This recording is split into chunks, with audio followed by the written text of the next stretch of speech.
of people are dying because of obesity, statistics that have triplicated since 1975 to 2016. Polar ice caps are melting at an astonishing 9% per decade, while on the other hand, 15 tons of ice have melted this month so far.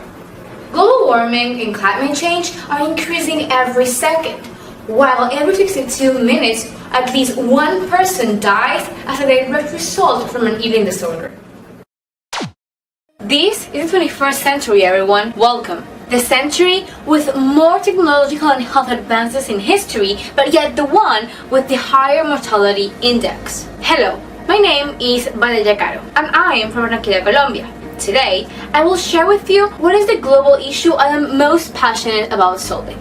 As a young girl inside today's society, choosing a global issue to speak on was a hard task. It meant choosing from infinite worldwide problems, starting from politics, violence or immigration, to climate change, health, and education. After analyzing the most important global issues people discuss about, which are health, both mentally and physically, and climate change, I decided to address the root of it all. Let's think about babies. Babies are born with an innate healthy hunger cues and preferences towards certain taste qualities. They are designed to fuel with whole nutritious foods. Can you remember a time when you ate intuitively without society's pressure or even without your friends' and parents' pressure? Yes, neither can I. Kids are born with a manual on the quantity of food they need to eat, and the problem starts the moment well-intended parents force them to finish their plate. You might wonder where I'm going to, but trust me, you'll be amazed when you find out. From the moment parents start trying to mold their children into today's trends on what to eat and how to eat, they start to fit them into society that, even though might look as correct and advanced, is actually a sick society. And if you don't believe me, let's look at last year's statistics where more than 41 million kids under 5 years old were overweight. That's why the global issue I'm most passionate about solving isn't climate change, diabetes, obesity, or eating disorders.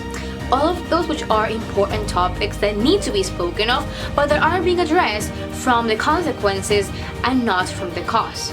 And as shocking as it might seem, lack of health education leads to unhealthy habits towards food consumption, and are these poor habits and relationships with food and health that lead not only to eating disorders, obesity, or diabetes, but also contribute to climate change and global warming.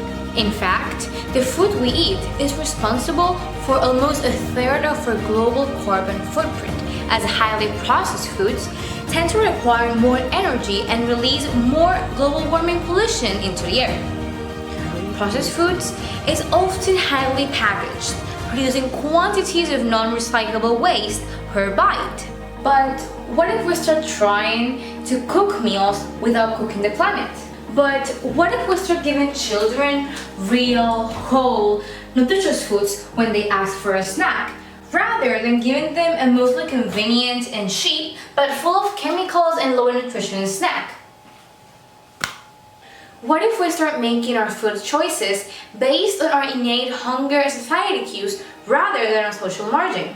I believe that if we start implementing intuitive, mindful, and conscious eating habits, we won't only build a healthy society both mentally and physically, but will also contribute to a safer planet to live in.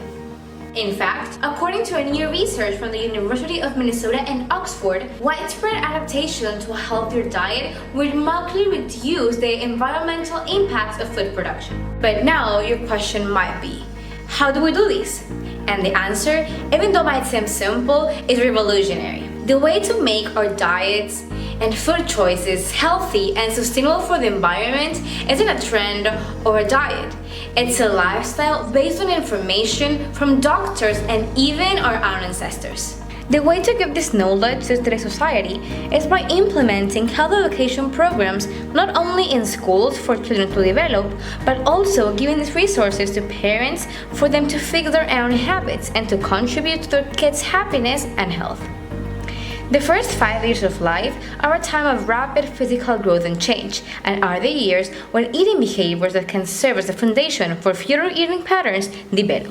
While parents undoubtedly want their children to develop healthy eating habits, pressuring a child to eat certain amounts of food might discourage a child from honoring their intuitiveness.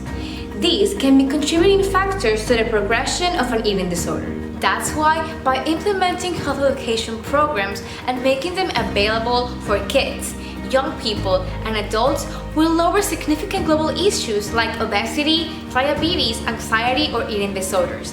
And as if it wasn't just enough, it will also lower society carbon footprint, making a better earth to live in. Thank you.